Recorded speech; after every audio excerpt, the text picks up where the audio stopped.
Assalamualaikum warahmatullahi wabarakatuh. Bismillah, alhamdulillah, wassalatu wassalamu ala rasulillah Sayyidina Muhammad ibn Abdillah wa ala alihi wa sahbihi wa mawalah. Amma ba'd. Baiklah kaum muslimin, saudara-saudaraku semua yang dimuliakan oleh Allah, kita lanjutkan ya pengkajian kitab Syarhul Aqidatil Wasyithiyah di Imam Ibn Taimiyah yang disyarah oleh Syekh Shalih Al-Fauzan ya. Pada pertemuan terakhir kita telah sampai di halaman ke-25 ya dari kitab tersebut. Kita bacakan ya pengantar menuju bagian yang kedua dari kitab ya. Baik. Kita bacakan ya. Kita di sini ya, di bawah bagian bawah ini. Qala Syekh Shalih Al-Fauzan, "Tsumma awrada Syekhu rahimahullahu fi ma yali namadhija" ya. Kemudian Syekhul Islam Ibnu Taimiyah membawakan ya, semoga Allah merahmati beliau, pada apa-apa yang akan datang ya, contoh-contoh. Beliau membawakan contoh-contoh minal kitabi wa sunnati tastamilu ala itsbati asma'illahi wa sifatih. Itu membawakan contoh-contoh dari Al-Qur'an dan Sunnah ya, yang mengandung atas penetapan nama-nama Allah dan sifat-sifat Allah seperti itu. Wa fi mayali iradu dzalika ya. Dan pada apa-apa yang akan datang, pembawaan tersebut adalah masuk ke bagian yang kedua ya dari kitab ini, yakni al-qismul awwalu ya, itu bagian yang pertama. Jadi sebelum bagian yang pertama ini dianggap sebagai muqaddimah kitab semua itu ya, yang sebelumnya pada pertemuan sebelumnya dianggap oleh Syekh Shalih Al-Fauzan itu sebagai muqaddimah kitab Al-Aqidatul Wasyithiyah ya, seperti itu. Kemudian di sini masuk ke pembahasan yang pertama ya, al-istidlalu ala itsbati asma'illahi wa sifatihi, yaitu pendalilan ya, pengambilan dalil atas penetapan nama-nama Allah dan sifat-sifat Allah ya, dari minal Qur'anil Karim, dari Al-Qur'an yang mulia ya, seperti itu.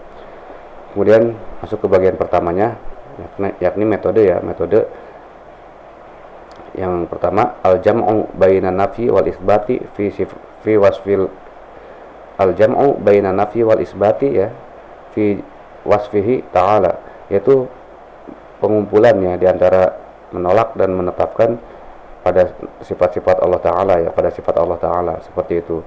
Di sini berarti metode ya yang dilakukan oleh yang digambarkan, yang dideskripsikan oleh Allah Subhanahu wa taala di dalam Al-Qur'an ya. Kemudian masuk ke matan kitab Al-Aqidatul Wasyithiyah kembali ya. Qala Syekhul Islam Ibnu Taimiyah, wa qad dakhala fi hadhil jumlati ma wasafallahu bihi nafsahu fi suratil Ikhlas ya.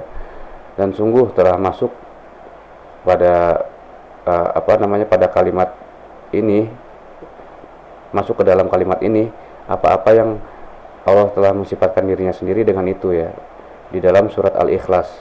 Allati ta'dilu thulutsal Qur'ani, yang surat Al-Ikhlas itu dianggap ya, atau itu menyamai sepertiga dari Al-Qur'an, seperti itu. Haitsu yaqulu, di mana Allah Ta'ala berfirman ya, qul huwallahu ahad Allahus samad lam yalid wa lam yulad walam yakul lahu kufuwan ahad, seperti itu ya. Katakanlah, dialah Allah satu ya, Allahus samad, Allah itu tempat semua makhluknya bergantung ya. Lam yalid, tidaklah Allah itu melahirkan, walam yulad, dan tidak juga Allah itu dilahirkan, walam yakul lahu kufuwan ahad, dan tidak ada ya seorang pun yang menyerupai Allah, yang sepadan, yang menyerupai, yang sama dengan Allah, tidak ada seorang pun, seperti itu ya. Kemudian kita baca syarahnya dari Syekh Shalih Al-Fauzan. Qala Syekh Shalih Al-Fauzan, wa qad dakhala fi hadhil jumlati, lafaz ini ai allati taqaddamat ya, dan sungguh telah masuk di dalam kalimah ini, yakni kalimah yang telah lewat ya, allati taqaddamat wa hiya qauluhu, dan kalimat tersebut adalah ucapannya Syekhul Islam Ibnu Taimiyah, wa huwa subhanahu qad jama'a fima wasafa wa samma bihi nafsahu bainan nafi wal itsbat ya. yaitu kalimat tersebut adalah ucapan Syekhul Islam Ibnu Taimiyah, dan dia, yaitu Allah Subhanahu wa taala itu sungguh telah mengumpulkan pada apa-apa yang dengannya Allah mensifati dan menamakan dirinya sendiri, itu mengumpulkan di antara menolak dan juga menetapkan ya, di antara penolakan dan penetapan seperti itu. Fa'aradahuna, maka Syekhul Islam menginginkan di sini ya, ayyurida ya, menginginkan beliau untuk membawakan ma yadullu ala dzalika minal kitabi wa sunnah, apa-apa yang menunjukkan kepada hal tersebut ya, yaitu menunjukkan kepada hal mengumpulkan di antara menolak dan menetapkan ya. Di sini minal kitabi wa sunnah, dari Al-Qur'an dan dari hadis ya. Kemudian Syekh Shalih Al-Fauzan melanjutkan wa bada'a bi suratil ikhlas. Kemudian Syekhul Islam memulai dengan surat Al-Ikhlas ya di sini. Di fadliha, karena keutamaannya dari surat Al-Ikhlas tersebut ya. Wasumiyat bidzalika, dan dinamakan surat tersebut dengan itu, dengan surat Al-Ikhlas, di annaha, karena sungguhnya surat tersebut akhlasat fi sifatillahi, itu membersihkan ya, surat tersebut membersihkan di dalam sifat-sifat Allah Ta'ala, seperti itu, membersihkan kepada sifat-sifat Allah Ta'ala. Kemudian wali anha, karena sesungguhnya surat tersebut tukhlisu qari'ahu ya, tukhlisu qari'ahu, itu membersihkan pembaca, orang yang membaca surat tersebut minasyirki, dari kesyirikannya, seperti itu. Karena tadi pengertiannya ya, sifat-sifat tersebut telah surat Al-Ikhlas tersebut di dalamnya mengandung sifat-sifat Allah yang membersihkan, mensucikan Allah ya, juga akan bisa membersihkan pembacanya, orang yang membacanya membersihkan dari kesyirikan, seperti itu. Kita baca kembali syarah Syekh Shalih Al-Fauzan. Qauluhu, ucapannya Syekhul Islam Ibnu Taimiyah, allati ta'dilu thulutsal Qur'ani, yang surat tersebut itu menyamai ya sepertiga Al-Qur'an, maksudnya adalah tusawihi, itu sepadan menyepadani sepertiga Al-Qur'an tersebut. Wa dzalika li anna ma'ani al-Qur'ani, dan ini karena ini terjadi ya, karena sesungguhnya makna-makna Al-Qur'an tersebut salah satu anwa'in, ada 3 jenis ya, makna-makna di dalam Al-Qur'an itu ada 3 jenis. Yang pertama tauhidun wa qisasun wa ahkamun, yaitu tauhid ya, pengesaan Allah, kemudian ada kisah-kisah ya, kisah-kisah, kabar-kabar, informasi-informasi tentang nabi-nabi, seperti itu ya. Wa ahkamun, dan juga ada hukum-hukum syariat ya di situ di dalam Al-Qur'an. Kemudian wa hadhihi suratu fiha sifatur rahman, dan di dalam surat Al-Ikhlas tersebut di dalamnya itu ada sifatnya Allah Ta'ala ya, sifat Ar-Rahman. Fahiyya fi tauhidi wahdah, sehingga surat tersebut itu membahas di dalam tauhid saja, seperti itu. Fasorot, sehingga jadilah surat tersebut ta'dilu thulutsal Qur'an, sehingga jadilah surat tersebut itu sepadan dengan sepertiga Al-Qur'an, seperti itu ya. Wad dalilu ala anna hadhihi surati, dan bukti bahwasanya sesungguhnya surat tersebut itu adalah ta'dilu thulutsal Qur'an, itu sepadan dengan sepertiga Al-Qur'an, dalilnya adalah ma rawahu Al-Bukhari ya, apa yang telah diriwayatkan oleh Al-Imam Al-Bukhari an Abi Sa'id Al-Khudri ya, dari sahabat Abi Sa'id Al-Khudri radhiyallahu anhu, semoga Allah meridhai beliau, yaitu sebuah kisah ya, dari hadis, dari riwayat Al-Bukhari ya, Al-Imam Bukhari, anna rajulan, bahwa sesungguhnya seorang laki-laki, sami'a rajulan, dia mendengar seorang lelaki yang lain, yaqra'u, yang membaca qul huwallahu ahad, kemudian yaitu membaca surat Al-Ikhlas ya di sini, yuraddiduha, yang dia mengulang-ulangnya ya, kemungkinan di dalam sholat ya, diulang-ulang, digunakan terus di dalam sholat ya, seperti itu. Falamma asbaha, dan kemudian ketika dia memasuki waktu subuh, jaa ila Nabi sallallahu alaihi wasallam, dia itu mendatangi Nabi Muhammad sallallahu alaihi wasallam ya, ketika waktu subuh datang. Kemudian fadzakarahu lahu, kemudian dia menyebutkan kepada Nabi Muhammad dzalika fadzakara lahu dzalika, menyebutkan kepada Nabi Muhammad hal tersebut ya, tentang seorang laki-laki yang mengulang-ulang surat Al-Ikhlas seperti itu. Wa ka'anna rajula, dan seakan-akan lelaki tersebut yataqalluha, yakni seakan-akan lelaki tersebut itu meninggikan surat Al-Ikhlas tersebut ya, seperti itu. Faqala Nabi sallallahu alaihi wasallam, kemudian Nabi Muhammad sallallahu alaihi wasallam menjawab ya terhadap apa yang telah diceritakan kepada beliau.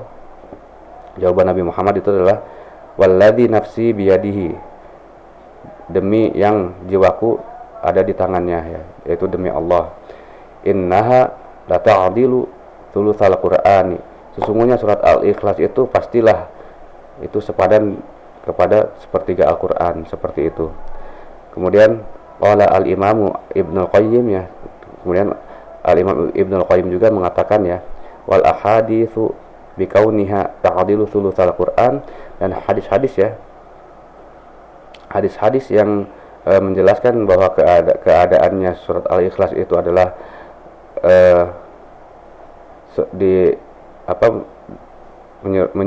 menyepadani atau sepadan dengan sepertiga Al-Qur'an. Takadu tablughu, hampir-hampir ya, hadis tersebut mencapai mablaghul tawatir ya, hampir-hampir hadis tersebut mencapai derajat mutawatir seperti itu ya, oleh dari Imam Ibnul Qayyim ya. Al-Imam Ibnul Qayyim mengatakan seperti itu. Hadis-hadis tersebut hampir mencapai derajat mutawatir seperti itu ya. Kemudian Syekh Shalih Al-Fauzan melanjutkan, haitsu yaqulullahu jalla sa'nuhu, di mana Allah Ta'ala berfirman ya, yang agung ya perkaranya di sini. Qul, yaitu Allah Ta'ala berfirman, qul, katakanlah engkau ya, engkau katakanlah, engkaunya itu adalah untuk ya Muhammad ya, kepada Nabi Muhammad maksudnya. Katakanlah wahai Muhammad, seperti itu. Karena di sini adalah fi'il amr ya, fi'il amr, maka di sini ada fa'il mustatir, yaitu pelaku yang diperintah untuk berbuat, yaitu pelakunya di sini adalah Nabi Muhammad sallallahu alaihi wasallam. Qul wa fi hadza dalilun ala anna al-Qur'ana kalamullah, dan ini di dalam ayat tersebut ya, ada fi'il amr, ada fi'il perintah. Ini adalah sebuah dalil atau bukti ya, bukti bahwasanya Al-Qur'an itu adalah kalamullah, itu adalah ucapan Allah. Idz law kana kalama Muhammadin, karena apabila Al-Qur'an itu adalah ucapannya Nabi Muhammad au ghairihi, atau yang selain Nabi beliau ya, lam yakul, pasti Allah tidak akan mengatakan kul ya, tidak akan ada ayat yang menyebutkan kul atau katakanlah perintah ya, perintah katakanlah, seperti itu ya.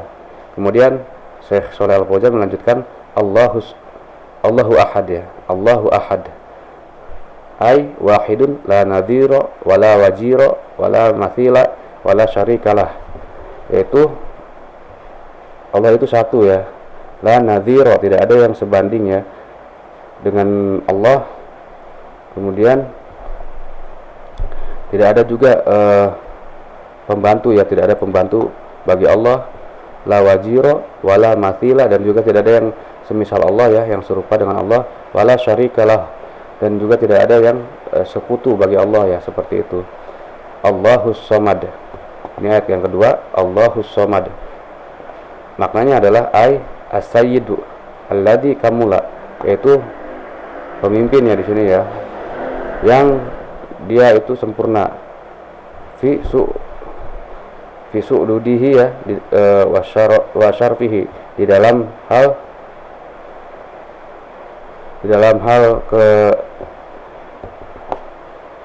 kemuliaannya, dan juga di dalam hal keunggulannya, kehormatannya ya, di dalam kehormatan dan kemuliaannya. Wa uzmatihi, dan juga di dalam keagungannya ya, sempurna di dalam keagungannya. Wa fihi jami'un ya, wa fihi jami'u sifatil kamal, dan di dalam as-samad ini ada terkumpul ya sifat-sifat kesempurnaan, seperti itu.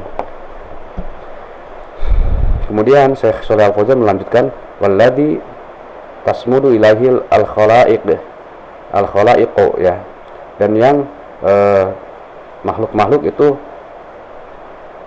menuju ke arah kepada Allah ya di sini. Wa taqsiduhu, dan juga makhluk-makhluk tersebut memaksudkan Allah ya, fi jami'i hajatihim, di dalam seluruh kebutuhan-kebutuhan mereka ya, wa muhimmatihi ya, dan juga di dalam seluruh yang penting-pentingnya untuk mereka. Itu memaksudkan hal hajat-hajat mereka, dan yang penting-pentingnya untuk mereka itu memaksudkannya kepada Allah ya, seperti itu.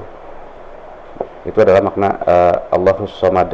Kemudian ayat yang ketiga, lam yalid wa lam yulad, ai laisa lahu waladun ya, yakni tidaklah ada bagi Allah itu waladun, anak, wala walidun, dan juga tidak ada bagi Allah itu orang tua ya, seperti itu.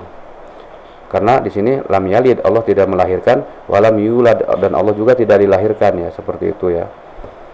Wa fihi, dan di dalam ini, di dalam ayat yang ketiga ini, wa fihi raddu ala nasara, ada bantahan ya terhadap orang Nasrani, wa musyrikil arabi ya, dan juga bantahan terhadap orang-orang musyrik dari kalangan Arab ya, dari kalangan bangsa Arab, alladzina nasabu lillahi alwalada, yang mereka itu menasabkan anak ya untuk Allah, seperti itu.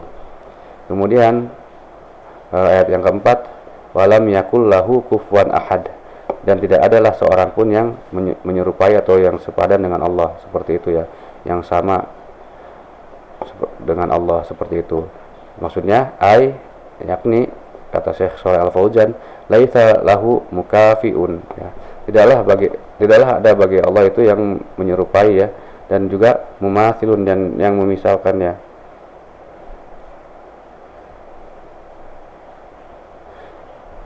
Wala nadhirun ya, dan juga tidak ada yang sepadan gitu ya.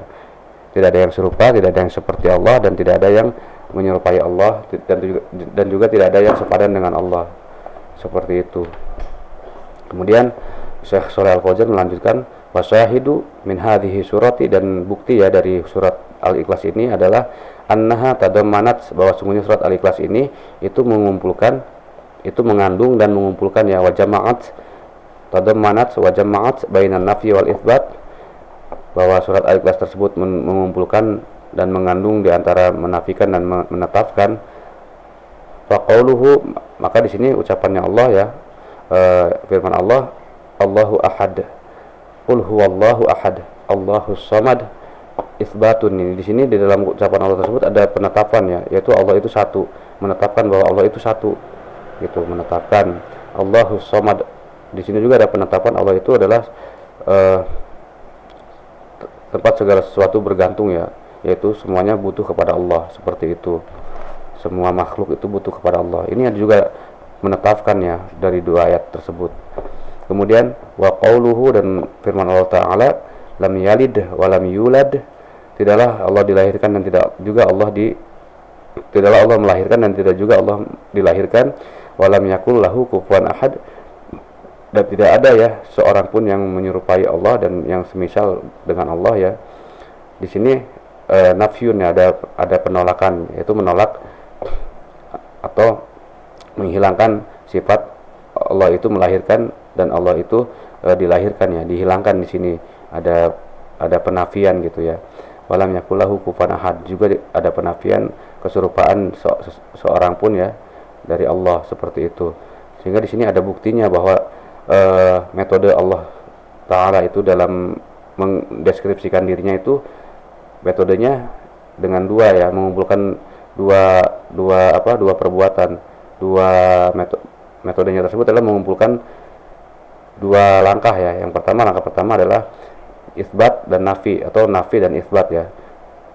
Bisa dibalik ya.